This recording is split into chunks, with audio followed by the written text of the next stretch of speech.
Welcome to Female Fluence. We are a place of women empowering women. This is a safe environment where females are not judged nor afraid to flourish. My goal is to help you live an energized life of balance, whether as a mom, a wife, or in your profession. It is time to have self-worth and self-compassion.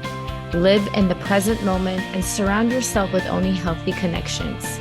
So join me, Promash Shua, a woman empowerment life coach, an educator, and a mother of three, to help take you on a journey of true identity and inspiration.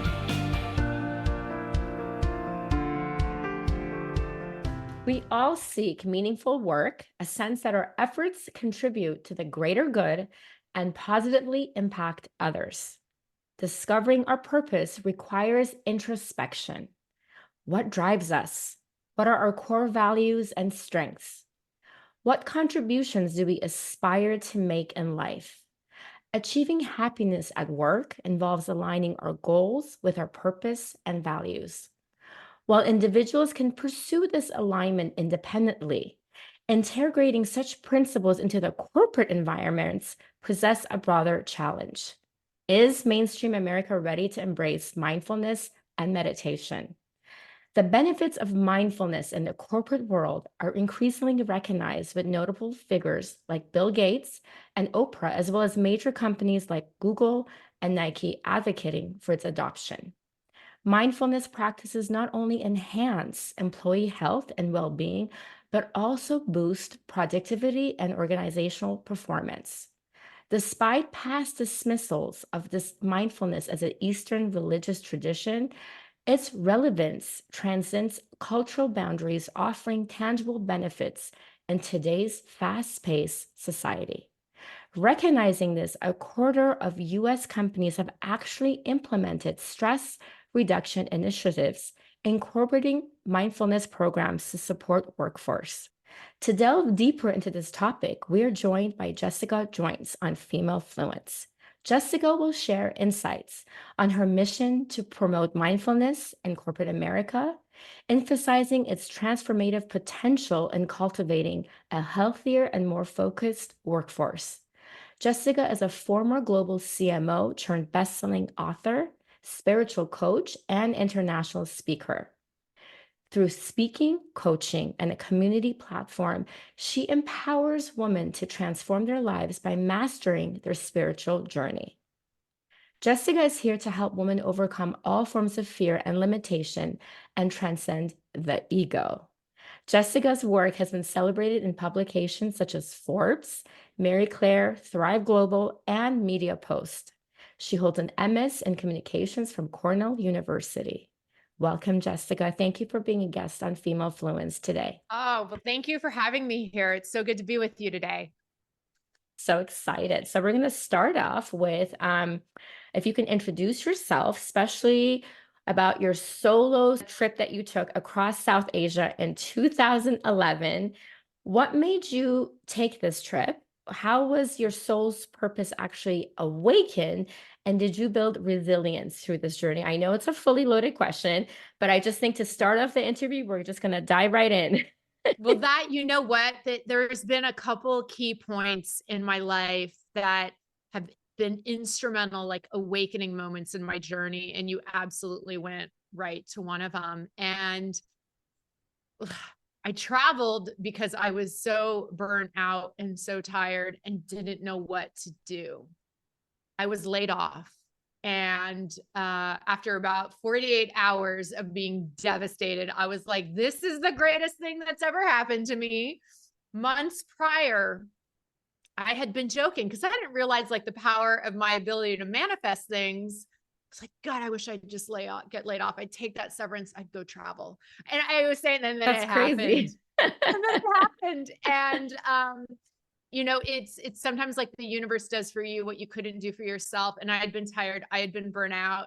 I had never felt connected to a sense of purpose. At that moment in time, I didn't even have the vocabulary for purpose. It wasn't a mainstream conversation like it is today. So in my generation, it was very much scarcity consciousness. You went to go figure out something you're good at versus something you love. Big difference. big difference. And, so yeah, that journey, it was an interesting one because I was 35 at the time.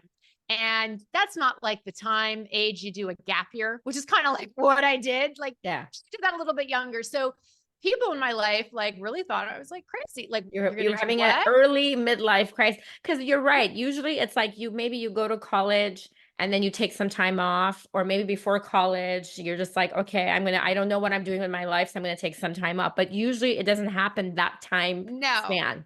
no. People usually aren't buying a one-way trip to Southeast Asia at that after having like a really successful career and living in New York City and being really successful. And the long and short of it is my heart was guiding me to do it. And it's like, it was a feeling I couldn't deny. And the thought of trying to find another job and potentially step back into the cycle I had been spiraling in, at that point, a good 12 years.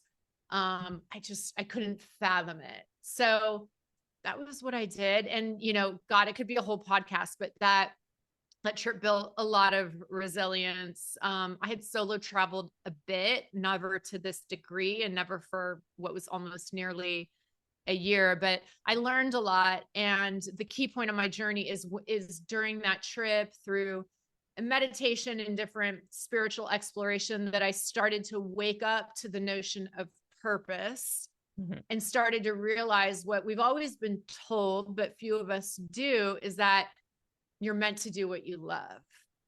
It's that simple and that complicated. And so it was really instrumental in my journey. And it was like the start, I think, of the beginning of my eventual exit from the corporate world, though that didn't happen until about 4 years after that. Okay. So when you came back from your trip, you got another job, but you were still in the corporate world. Yeah. So when I came back, and sometimes it's like learning what doesn't serve you and being willing to release what doesn't serve in order to start to reveal what does. And at that time, for me, and nothing against anyone that's listening or watching that works in the ad agency world, but I knew I couldn't go back and work at another ad agency. So I started working for a startup tech consultancy that I ended up co-founding. And that helped me learn a lot of things about myself, that I love the flexibility of entrepreneurial freedom to create without restriction. Right. It just took me a little while to learn, like, hey, I went to school for it and I built a whole career around it. I'm not passionate about marketing, which was the eventual aha, which sounds kind of silly, but when you're so in something and it's all and you haven't done the work to truly explore what you love, other things, right? It was an aha for me. And once I had the ahas, when I made the eventual exit. Right. Okay. So now, I know you said earlier, it is very true. We weren't really taught, like, back in that generation, like, what is your purpose? What do you actually like to do? It was kind of like, what makes money? What are you good at? Let's go to school. But now that like, how would you define soul purpose? Like, how can we check in with ourselves, for the listeners that are listening, to check in to see what is our high purpose for this moment, to see what's not working for us and what can we do to make things work better? Yeah, I think soul purpose is connecting with the authentic expression of who you truly are, like at a soul level, not all the identity attachments and the things we cling to feel a sense of belonging, but like truly who you are within and what you love, and taking that and expressing it to the world. That's how I think about soul purpose. That's a great definition. That's very good. Really, that's really checking within. Yeah. Yeah, I don't even think I had that one at the time when I wrote my book. It's like how these things evolve. It was always like, do what you love. I was very clear on that. Yeah. I was like, wow, we're taught like what you're good at, but that's competition. That's scarcity. That's, scarcity to survive a tough world. That is a lower level energy.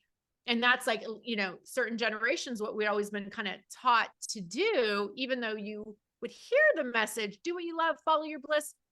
In actuality, no one was really doing that as a path of pursuit. It was always skill, and even career assessments, skills based. It is skill. assessments. Yeah, that's very true. Yeah. So that actually takes us to my next question, which is about your book. So Dare to Believe 12 Lessons for Living Actually Your Soul Purpose. So what made you decide to do that? Did you write this book after you went on your journey or once you quit corporate or? Yeah, this was circa 2018. I wrote the book pretty quickly and I'm starting to work on another book. It's not going so quickly. And let me, the why I wrote it and why it was so quick is important. I had spent, before I ever left corporate, I was, cycling in this, trying to get out, coming back in, trying to get out, coming back in, trying to figure out this purpose thing. And for me, and to the point we were just talking about, like the tools that were available, the career assessments, it wasn't revealing to me the thing. And at the time when I was doing this and really diving into it now, 2015, 2016, I went back to things that had always served my soul in different ways. And that was like a lot of ancient wisdom teachings, spiritual teachings, and, the yogis call purpose dharma. And so I started to like read and study a bit about like what those kind of practices had to say, but it was still very up here, like very high level. I'm like, okay, but like, what do I actually do? And so You wanted answers. yeah, and so I kind of started coming up with my own practices or ways to combine my analytical brain, because I have a very analytical brain, with these ancient wisdom teachings to just structure it in a way that I could start to put these to work for myself. And so Dare to Believe is essentially like the step-by-step approach that I took. It wasn't so conscious at the time, but hindsight being 2020, to step into living my soul purpose. So at first it was literally just a course book. And, someone suggested, well, why don't, kind of boring as a course book, why don't you incorporate your story into it? There you And then go. that's when it became like really more autobiographical, again, with the lessons. But I felt called, I felt like I had stumbled upon something that I knew a lot was struggling with it. And it felt like a duty to get the information out Out there. there. So it was already all in me. So it was really, it was a pretty easy writing process for myself. And it just felt like an act of service that I felt called to do. That's wonderful. So now how do you listen to your heart to actually like how do you continue to see what your soul is calling you to you? Because for people who are listening, because I know a lot of people are always asking, like, I don't know what my why is. I don't know what my purpose is. I know I don't like what I'm doing, but I don't know what I should be doing. So which is so difficult. And I just feel like people like us who actually kind of finally figured it out. I mean, I went on a journey, you went on a journey. It doesn't just happen, like automatically. You really have to go on a journey and really explore it. But once that happens, I mean, it's really, we're very fortunate because you really feel lighter and you just feel like you're here to service other people and help other people and you want to send out your message out there. But for people who just can't seem to, they're taking different classes or doing different things, what advice do you have for them to find this purpose? Yeah, I would say there's two primary things. And one is mentioned earlier when you were doing the introduction, it is to start to one, understand that there's two voices present. There's two yous present.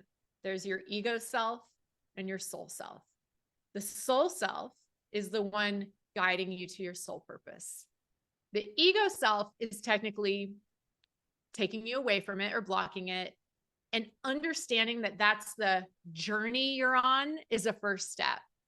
The journey you're here to do is actually to anchor a life that's more connected to your soul than the ego self. Now, sometimes it's easier to understand which is which by the one that isn't. So the ego voice, it's really easy to recognize. It's the voice you hear all day long. Mm-hmm. So it's that voice of fear in your mind that presents as the voice of reason.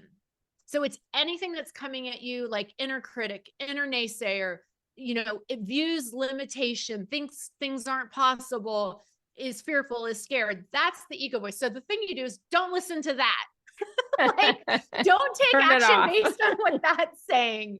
And as you start to witness it and you just go, huh, interesting idea, rather than So believing, becoming automatically aware. believing. Yeah. Yes, if you're believing what it says is true, you're identified with it. So you want to stop identifying, you want to start witnessing.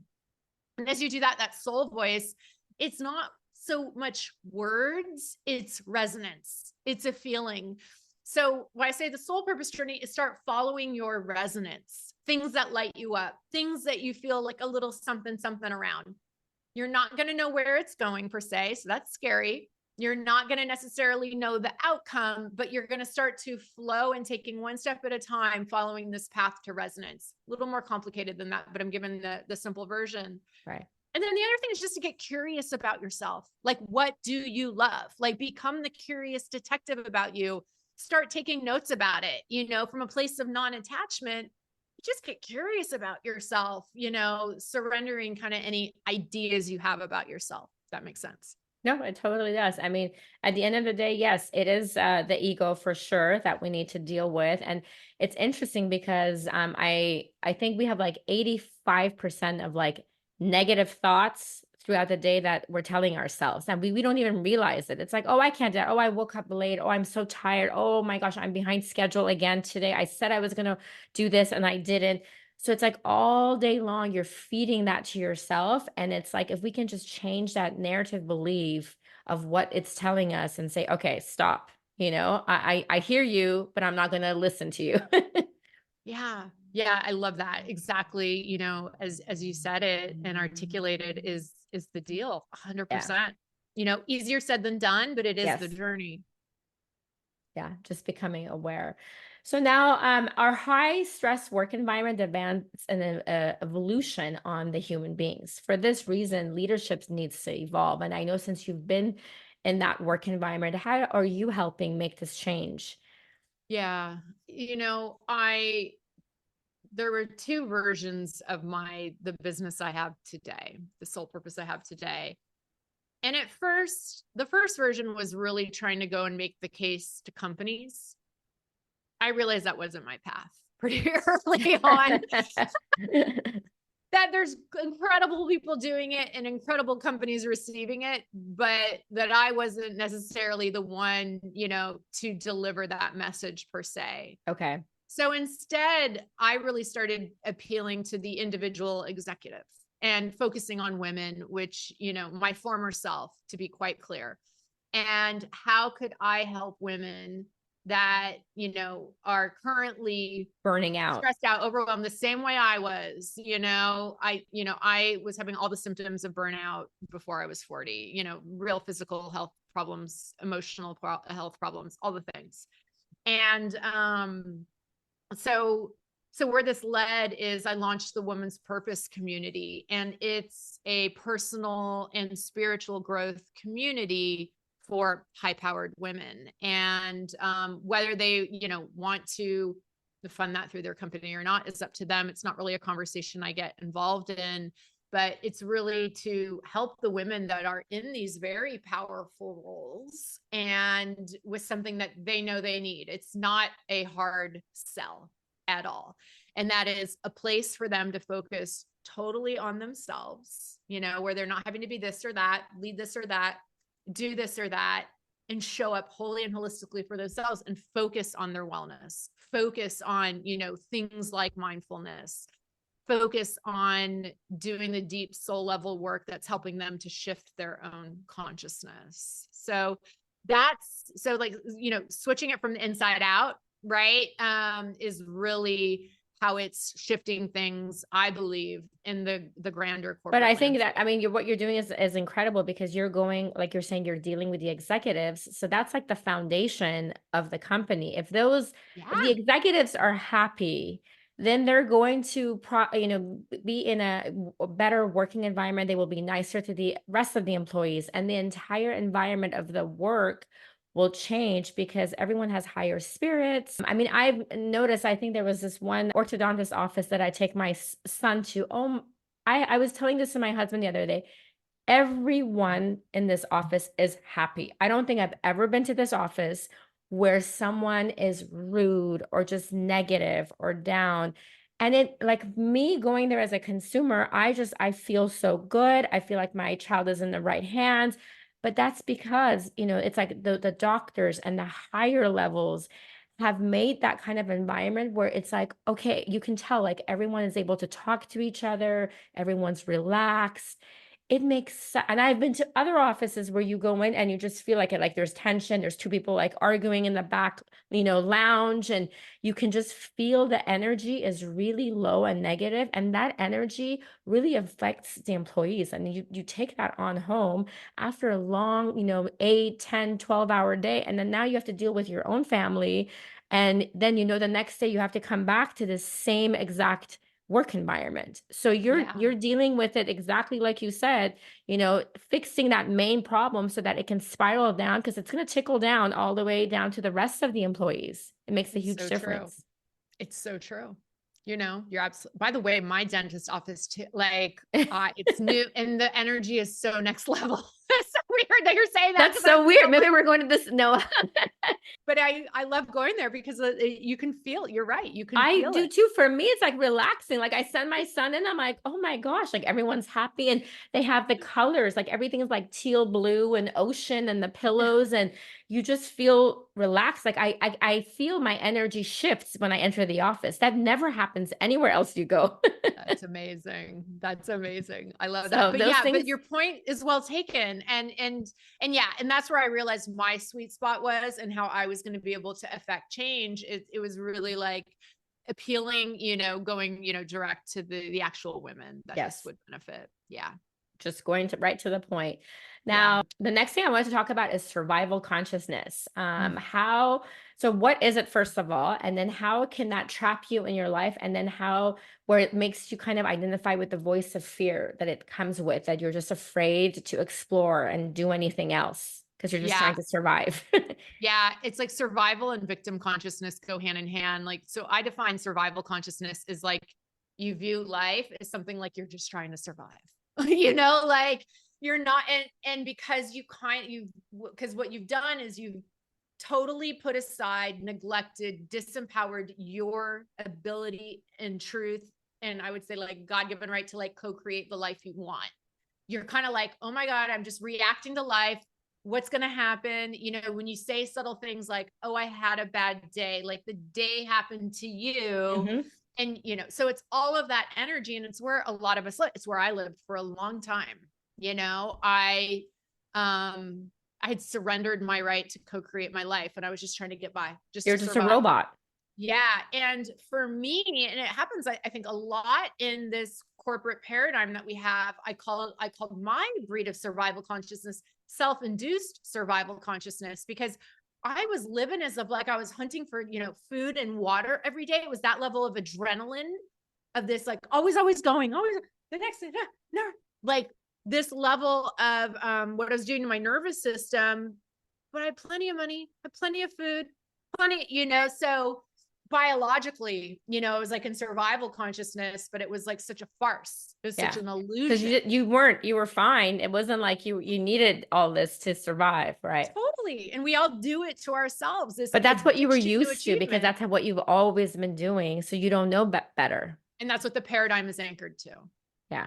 And that's the big thing. I work with a lot of women and I'm really trying to help them. And you have to be really hardcore with your boundaries and honoring yourself to find life balance, in the paradigm. And I always am honest. I'm like, look, I exited the matrix, like to find it. So just to be clear, it's a hard thing to do because the way everything is structured, like it, consumption, achieving more, earning more, all of that is inherent to it. But yeah, so survival is like a mentality. It's a state of being where you're living life as if like you're just trying to survive each day.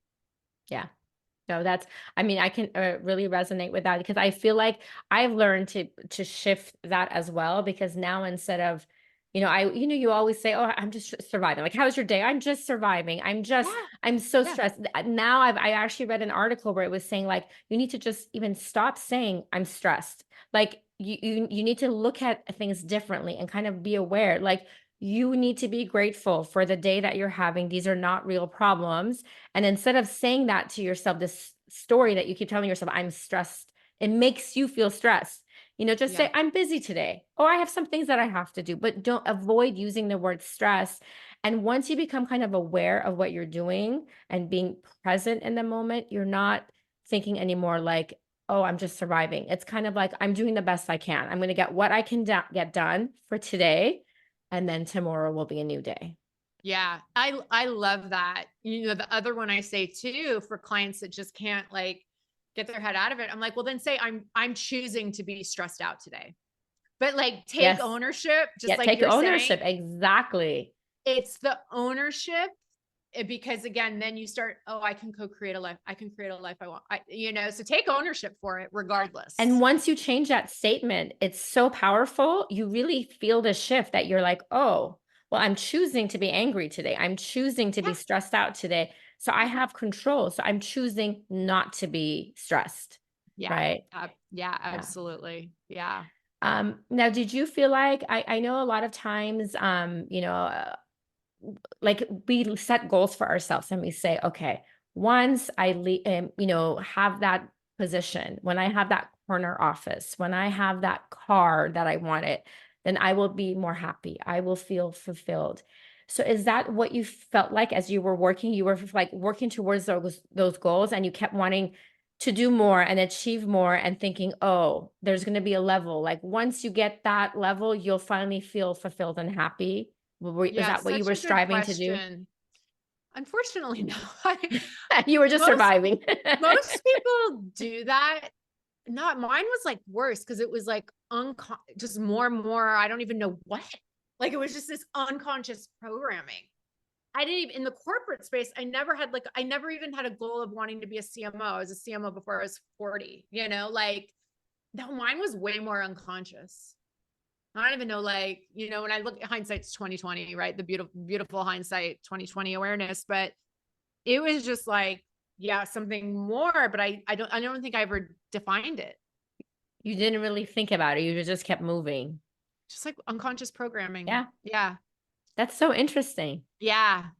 Yeah. And I wasn't even aware of that at the time. It's really just looking back and Yeah. self-reflecting. I'm like, no, I never had a goal to be a CMO. I never, no, no. And look, the feeling of not wanting this corporate life was in my 20s. It was in my very first job. I started having panic attacks. My very first job. But I just didn't have the vocabulary. I didn't know how to identify what was going on. I was diagnosed with anxiety disorder, which I don't have. But I remember I was like, the thoughts I was having was, I can't believe this is going to be my life. Yeah. So my feeling always on was, God, I just want to figure out how to do something I love. And look, the final time I left was the third time leaving. It's just this one stuck. I didn't go back. Okay. Yeah.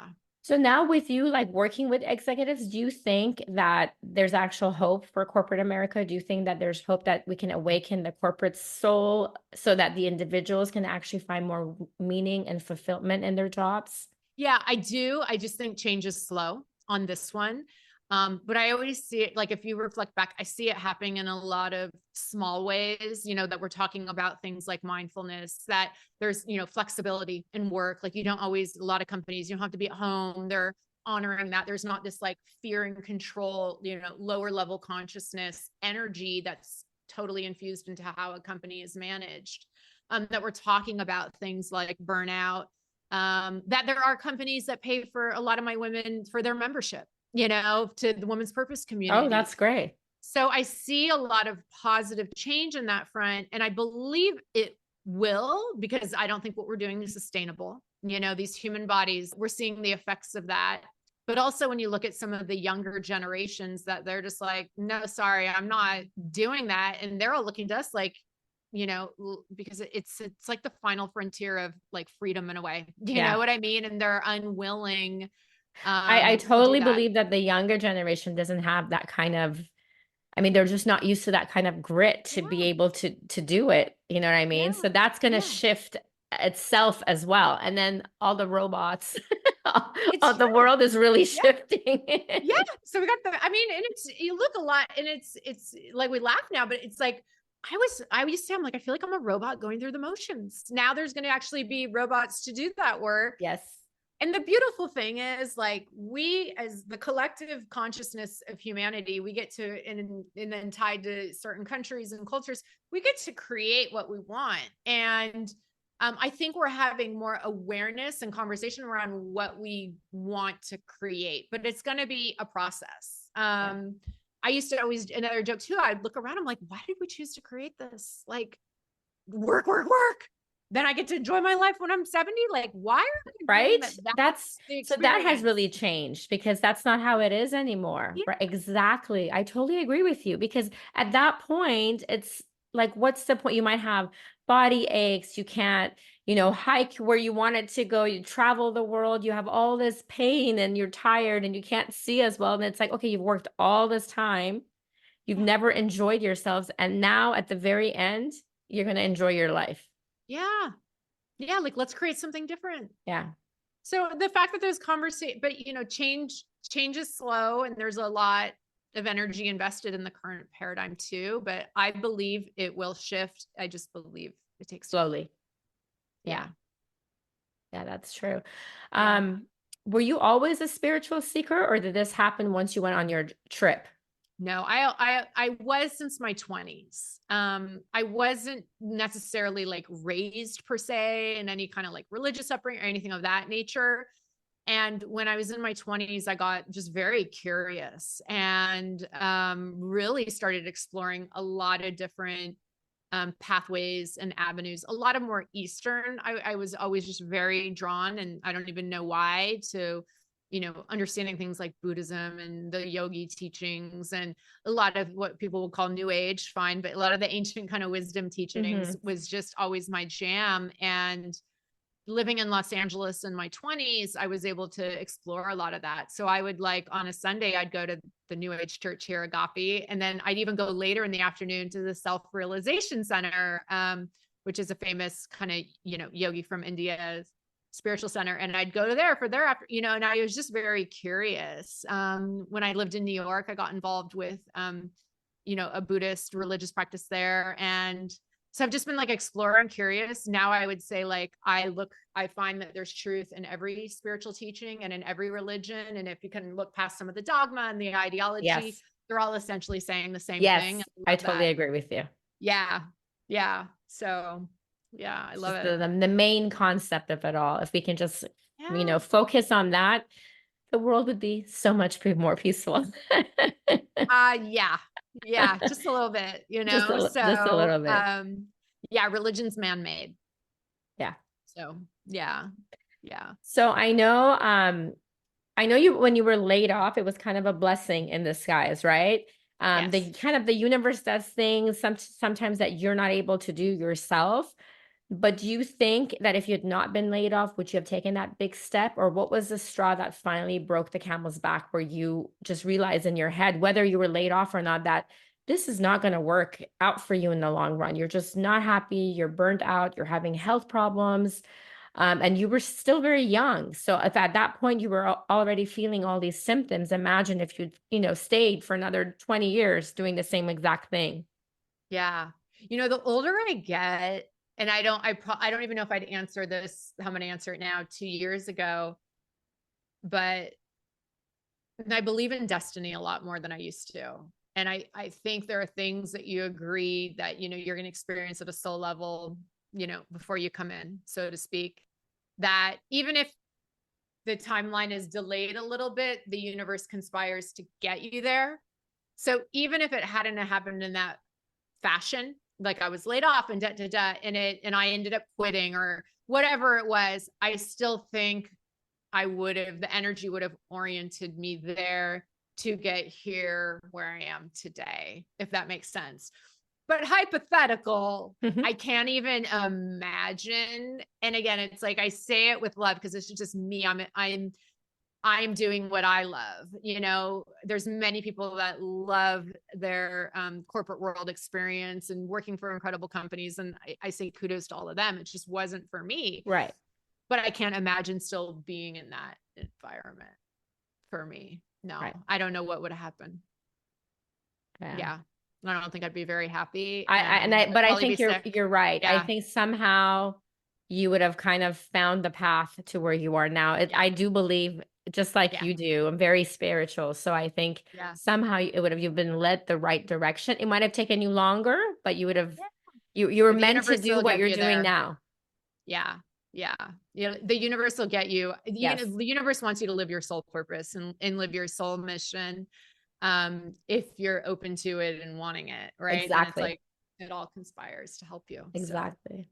yeah. So I didn't want to be paid to suffer. That's a powerful quote by you.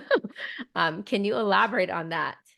Look, the mindset shift for me is like, I, I, I was not happy in my jobs, and my dream for my life at the time, I was like, I just want to be paid to like be happy. Like, I just want to be paid to be me. And, I believe my own suffering was my own choice, but it was like, I'm just suffering for a paycheck. Like, that's how it Hmm. felt. Namely because I didn't love it. Look, there were some companies I worked for that weren't the greatest, but it was really because I wasn't doing what I love. And when you have, a career in advertising or marketing in New York City where it's all headquartered, like, you're putting in 68-hour work weeks. So to put in that for also something that you don't love, I mean, if say I'd loved it and putting in that much of time, it would have still been a bit physically Right. depleting. Exactly. But the physical, mental, and emotional just compounded it. And yeah, it's like, I'm choosing to get paid to suffer. Why?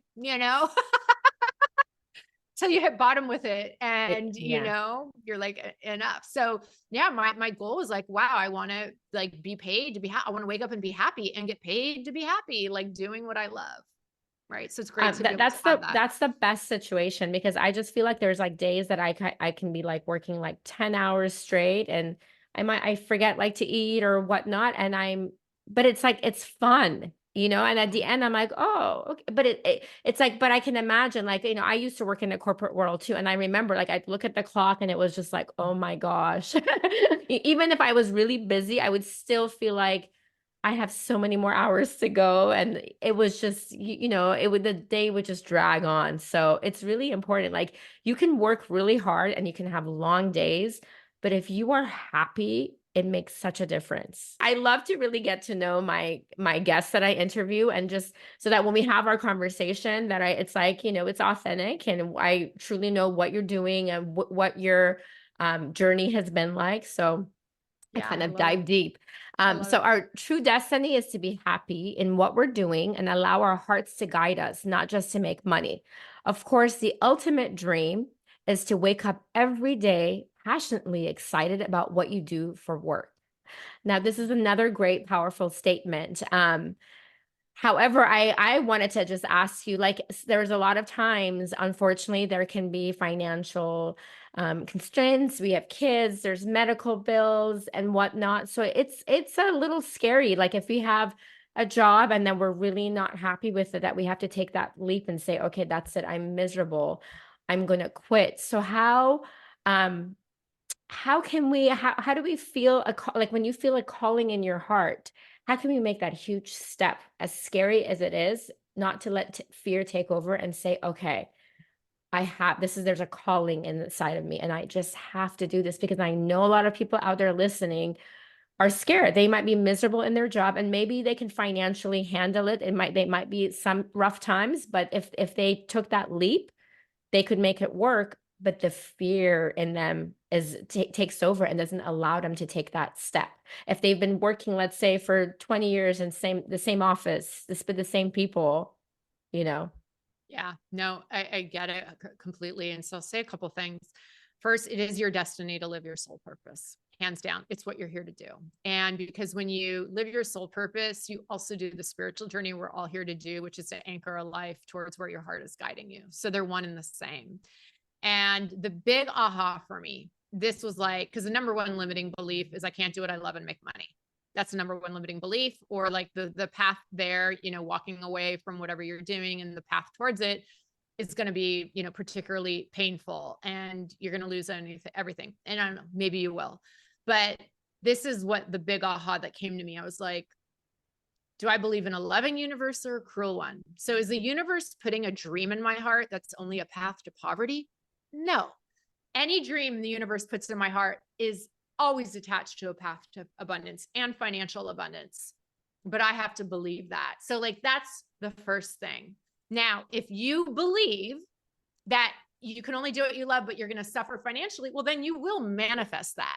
So a lot of things I do with my clients, it's like we look at all the main limiting beliefs saying your soul purpose isn't possible and work on healing those before ever even taking an action towards manifesting your soul purpose. So like you really do need to clear out the subconscious and clear out those blocks. I actually did some of that work before I started stepping into my journey, not all of it. I started manifesting some of what I was believing, and I had to take a step back. This is like circa 2019, 2020, and relook at like my own head. And because, you know, you manifest what you believe. So that's that. And then the other thing too is, you know, trust your resonance in terms of what it is you love, but also in the steps towards your path. For me, this final time when I left, I was literally guided to like leap and without much of a plan. Now, I knew I could fall back on marketing consulting for a few years, which I did. But listen, you don't have to leap in the way I did. Listen to your own resonance. Like how fast are you being guided to move? You know, and in what way, what kind of transition? Because what works for you might not work for me. But the two things I know are true. You have dreams in your heart. They're put there by the universe. It is your soul purpose. It's your destiny to live it. And there is a path to abundance if you choose it. Jessica, I love that. I love actually how you say like we need to address each of those beliefs and those blocks and whatever. I mean, manifestation is so powerful. So if you really think I'm not going to make money, I'm going to fail at this, then you're manifesting that like right off. So if you deal with that thought first, just like you described, and kind of work through it to get rid of it and shift it and change it, and then go on to the next step. So that is really wonderful, powerful advice that you're giving everyone today. So my last question, I know you've learned many things through your journey. Have you ever had to unlearn a lesson, or do you have any regrets? I don't have any regrets. You know, I don't know if it's unlearning. I'll tell you what I've learned about myself, and really in the last year or more. And I've been doing this practice because, you know, like you said earlier, which is so beautiful, like, you know, very comfortable with that inner critic, inner naysayer, where we're just looking at what's wrong in the world and us like all day long. So I've been really trying to like, you know, honor my own journey and really reflect on like my own growth and the things that I've done and achieved. And what I've been realizing, I'm like, I am so strong. You know, I've been through a lot in my whole life, which, you know, we didn't necessarily get into today, but it's like I persevere. And so what I'm learning about myself right now is how strong I am and how much courage I have to continually go forward. There was, I don't know if you've been tuning in at all to, Oprah had Tyler Perry on, and they're doing just everything he says, like hits me so much, but like, he's like, keep going, like, you know, and I have, you know, looking back, it's exactly what I've done, because this journey started for me with my first panic attack when I was 25 and my very first job, you know, and it's taken a lot to get here. And there has been some inner strength involved in that. So not unlearning, but just coming to learn how strong I am. And that's not something I necessarily ever acknowledged about myself. Well, that's great. It seems like you've really evolved and you've really grown through this entire journey. And that's why you're able to give back. That was, you know, that's your purpose. So now you're able to help others who are exactly in the same position that you were before they hit that rock bottom and that anxiety and that burnout. You're helping them shift and learn how to work their feelings and their stress out before it gets to a point that's very unhealthy. Yeah. Absolutely. So to sum up, realistically, no one desires to endure suffering for a paycheck, as Jessica brightly points out. Ultimately, our deepest aspiration is to find happiness and fulfillment in our pursuits, allowing our innermost passions to steer us rather than merely chasing financial gain. Granted, this can prove challenging, particularly given our individual circumstances. Yet, once we uncover what truly fulfills us, we can set our sights on that destination, transcending the relentless chatter of our egos and breaking from the confines of survival consciousness. Thank you, Jessica. Is there anything else you would like to share with us today? Oh, and I just like to say thank you so much for having me on. It's been such an incredible pleasure to talk with you and you sharing all your wisdom as well. I've just loved conversing with you today. Me too. Thank you so much. All the links will be shared in the show notes. Thank you so much. Thank you, everyone, for tuning in today to Female Fluence. Together, we can influence and motivate other mind-like females. Your job is to feel alive, be in control, and always be true to your own self.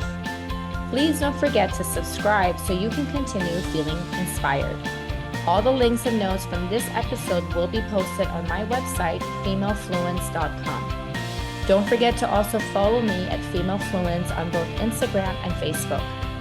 Lastly, if you are in need of a woman empowerment life coach to help you identify the barriers that keep you from living the life you seek, please send an email to info@femalefluence.org. Remember, my friends, don't just exist, but live your life to the fullest. I'm your host, Pearl Mashur. Until we talk next time.